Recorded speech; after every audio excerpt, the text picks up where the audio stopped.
Yeah, there's a video about a book that is a fuck you book about like kind of dark story, some stuff. Let's check it out. The name is The Story Will Ruin Your Mind. Are you ready to get your mind ruined? Pretty sure I can ruin it better by telling you, hey man, remember your childhood dream that never fucking like you ended up like not being able to fucking pursue. Here you go. Let's see if me ruining your mind is worse than him. Like at the end of the video, you'll be able to tell. For ages, and despite all the books and games and references it's cropped up in, I feel like I've never really understood what it is. Like, they always make it sound like some kind of big, tentacly demon, but it somehow feels wrong beside Cthulhu and H.P. Lovecraft's other space octopus gods. Well, perhaps against my best I really like the avatar that he chose. Like this is really cool. judgment, I finally went and read the source material, the original book. Turns out, the King in Yellow isn't really much of a monster at all. Really, it sort of says that we are. We writers.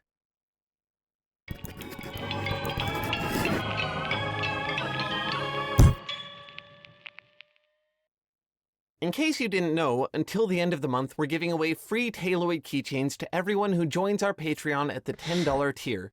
And there are only a few days left, so if you do want to get one this way, now's the time. Or if you'd rather just get one directly, they're also available for just $15 in our merch store. To everyone who already decided to buy one and to all of our current patrons, thank you so much. You really help us to keep making these videos. We love you. If you have no idea what any of this is, don't worry. You're probably not alone. Most people who know of the King in Yellow know it as a tentacled elder god invented back during the pulp sci-fi boom. To them, it's a distinct alien entity. I guess it's sort of become that, but the true version of the King in Yellow is really a book of short stories written by the author Robert W. Chambers around the turn of the 20th century. All the tales in the book are connected by a fictional play also called The King in Yellow, which, in the world of the book, is known for its remarkable influence. In the stories, the play has been censored, condemned, and banned by almost every public organization, not because it contains anything immoral, but because it has the power to change its readers in ways that are hard to fathom. It has spread through the world, quote, like an infectious disease, to the point where almost everyone interested in the arts has at least heard of it, if not read bits and pieces. I wouldn't really describe the stories in this book as scary or even existential like a lot of H.P. Lovecraft's work. They're just weird. It's hard to say how exactly, but there's this dissonant quality to them. Watching how the play affects the characters and their lives somehow gives me this sense of repulsion, like my mind is trying to reject something before I even know what that something is. And it all begins with a poem in the book's dedication. Along the shore the cloud waves break, the twin suns sink behind the lake, the shadows lengthen in Carcosa. Strange is the night where black stars rise, and strange moons circle through the skies, but stranger still is lost Carcosa. Songs that the Hyades shall sing, where flap the tatters of the king, must die unheard in dim Carcosa. Song of my soul, my voice is dead. Die thou unsung as tears unshed, shall dry and die in lost Carcosa. Casilda's Song in The King in Yellow, Act 1, Scene 2. I know that must sound like a lot of beautiful gibberish right now. It certainly did to me the first time I read it, but that's part of the intrigue. It sets a tone of disorientation and foreboding, depicts a world we can't quite grasp, where suns sink behind lakes, where souls have songs which the deadened voice can no longer sing. The impression is deep, but you can hardly articulate where it comes from, and that confusion is important. After this one fleeting glimpse of the play, the strangeness of it still marinating in our minds, the first actual story in the book begins. It's called The Repairer of Reputations, and it's where people seem to draw most of their inspiration for The King in Yellow from. It's about a man named Hildred Castaigne who, after reading the play for the first time, becomes embroiled in a cultish plot to overthrow the US government. He's convinced by a professional blackmailer who keeps a massive network of debtors that he is the rightful heir to the throne of the King in Yellow. Together, they plan to erect an imperial dynasty of America built after the fashion of the lost imperial dynasty of Carcosa from the play. They believe that as the influence of the play has spread, the nation has become ready for an uprising, and that, in the end, they will welcome Hildred as their new king. As this delusion takes hold, he becomes ever more sensitive about his mental health, lashing out at anyone who expresses worry for him. Before long, he's turned against everyone he loves.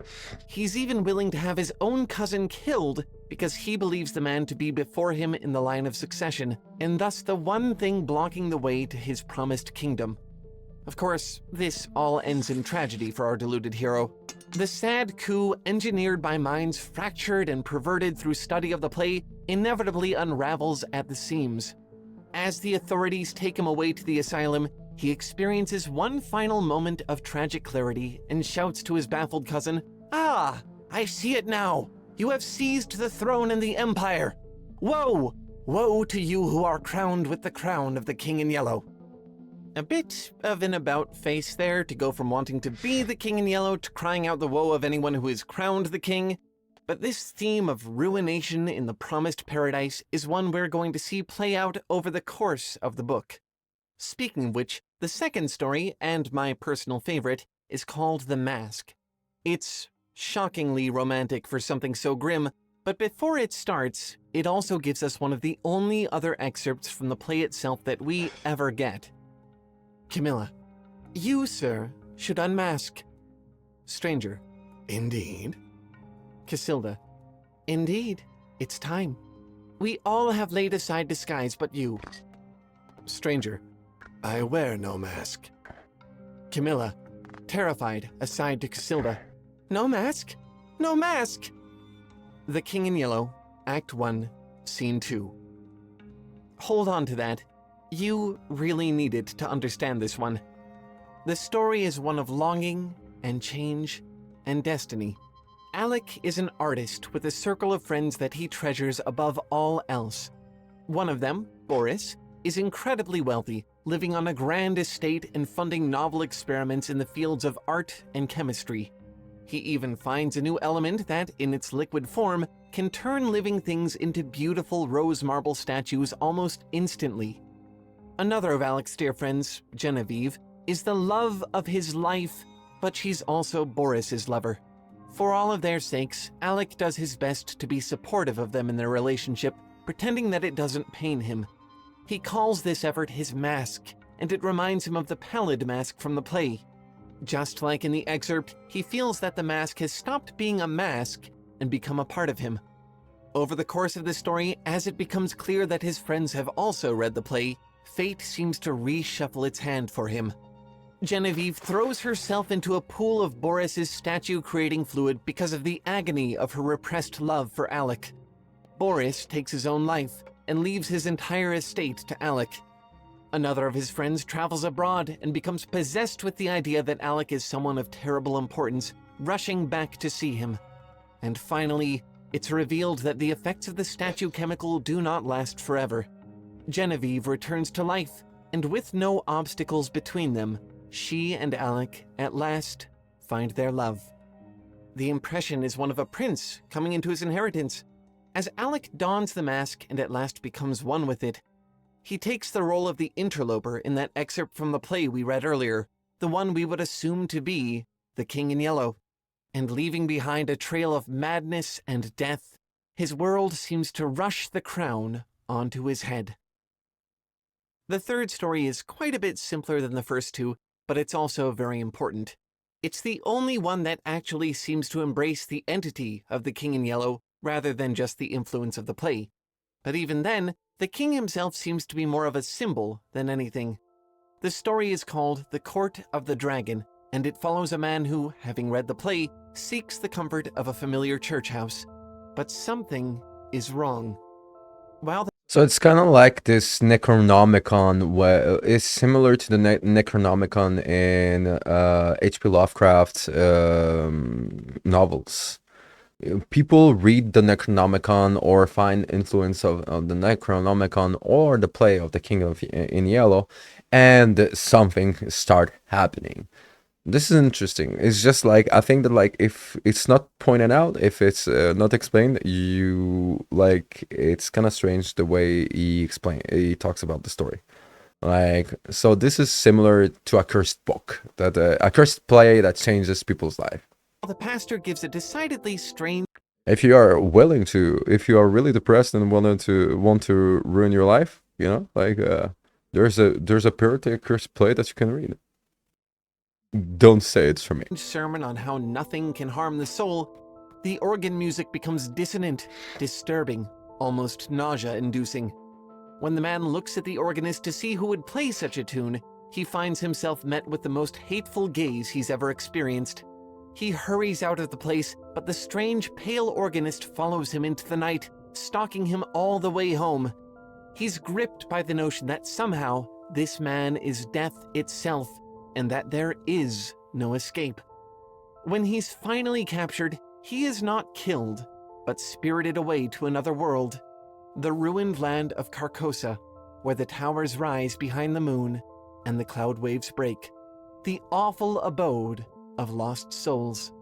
And for the first and only time, we encounter the King in Yellow himself, who wraps the protagonist in radiance as he approaches, saying, "It is a fearful thing to fall into the hands of the living God." I suppose that once the truth of the play has you, there is no God left to turn to, no comfort left to find. You are as good as lost. And finally, our fourth story, after which the play is hardly, if ever, mentioned again in the book, The Yellow Sign. Again, if you're a fan of the Cthulhu mythos, this should be ringing some bells. And I'll admit, this one is pretty pulpy compared to the others, but it's also different in another important way. The main character, Mr. Scott, has not read the play.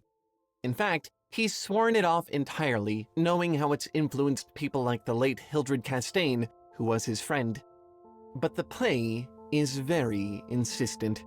Throughout the story, Scott is haunted by a strange, bloated, pale, corpse-like man whose very presence makes it impossible for him to create his art.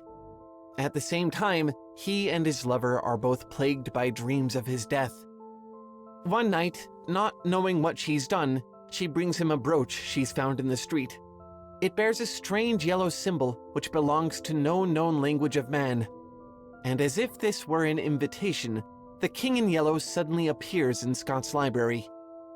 As they both succumb to its lure, reading it and discussing it in a daze, the corpse-like man comes upon them like the Reaper. He rots the door's lock at a touch, kills the girl, and then collapses into a pile of fetid flesh, finally at rest. When the authorities arrive, they say that the man must have been dead for some time already. The story ends with Scott in psychiatric care, praying for death. But the prayers are cut short, and we never find out why. So it looks like the play is more than just a weird piece of literature that drives you mad. It really does seem like a virus working through the will of the ones it touches to make itself known, even to those who wish not to know it. I wonder if its author even really had a choice. After this story, the rest spiral off into what feels like pretty aimless romanticism. Art Nouveau culture in Paris, wartime ruminations on the nature of love, prophetic vignettes, time-traveling lovers, but hardly anything else about the King in Yellow. It's hard to know why these are in the collection at all, but there they are. And still, even in just these first 4 stories, my goodness, there is a lot to find. I could go on for a very long time about my personal thoughts and interpretations, the philosophical implications of all afterlives vanishing, a usurper god slipping in to take their place, the journey of the soul becoming terminal rather than something transcendent. But I really don't think that's the point of the play in these stories. I think the play is actually something far more concrete and surprisingly relatable. To me, it serves as a demonstration, not just a powerful piece of literature unto itself, but a show of what words can truly do. an example of the pinnacle of language's power to influence the ones who read or hear it. In the version of the book I read, there's a foreword by the writer Nick Picciolato who explains this so beautifully.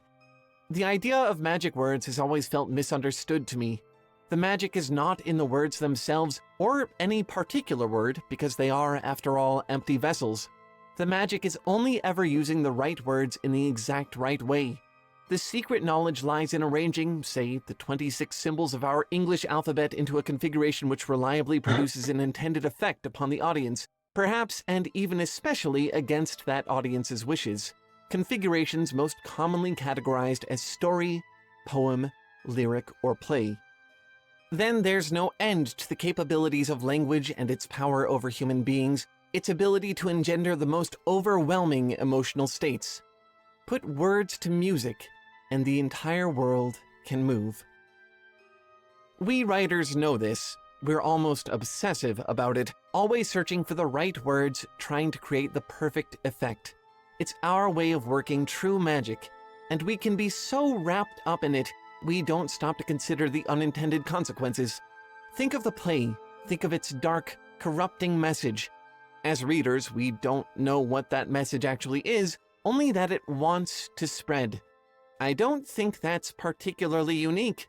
After a fashion, I'd say that all information wants to spread, and language is its primary vector.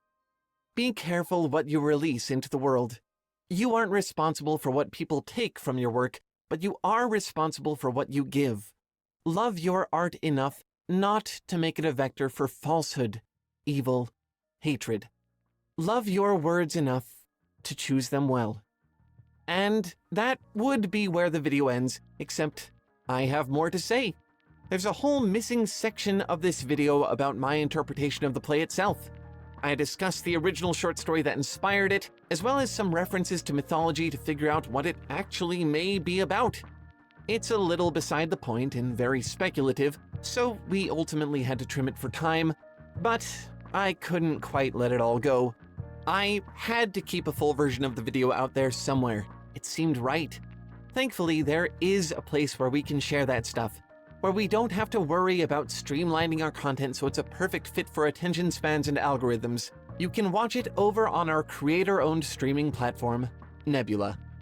YouTube is a weird place for educational content. It's hard to be as honest and open as you want to while trying to satisfy the algorithm and trying to dodge some kind of terrible fate like channel-wide demonetization, which has actually happened to us before. So a bunch of us educational creators got together and made our own platform where we don't have to worry about all of that. You can find all of our videos there ad-free and full of additional content we normally have to cut out for YouTube, including the extended version of this video. And we're not the only ones. The same is true for so many other amazing creators. It's basically our safe haven for the material we wish we could share here. There's usually a few weeks between uploads, so if you want more Tale Foundry in the meantime, come join our community. We have a Discord server that's basically like a big family of creatives, a lot of love there. So many writers and artists have made it their home, and we would love to have you as well. You can find links to it in the description. Hope to see you there. Until then, thanks for watching and keep making stuff up. This was an interesting video. It actually makes me more curious about the king, about like the king in yellow. Like it does sound like there's more to it. I think that like, but if these are like the only stories that I will not read this book. But remember what I told you at the beginning of this, before watching the video? So the name of this video is "The Story Will Ruin Your Mind," and I betted you, I told you, bet, my story will ruin your mind more. Remember the childhood dream that you never got to pursue? I win. I think I win. Anyway, I have worse stories than he does.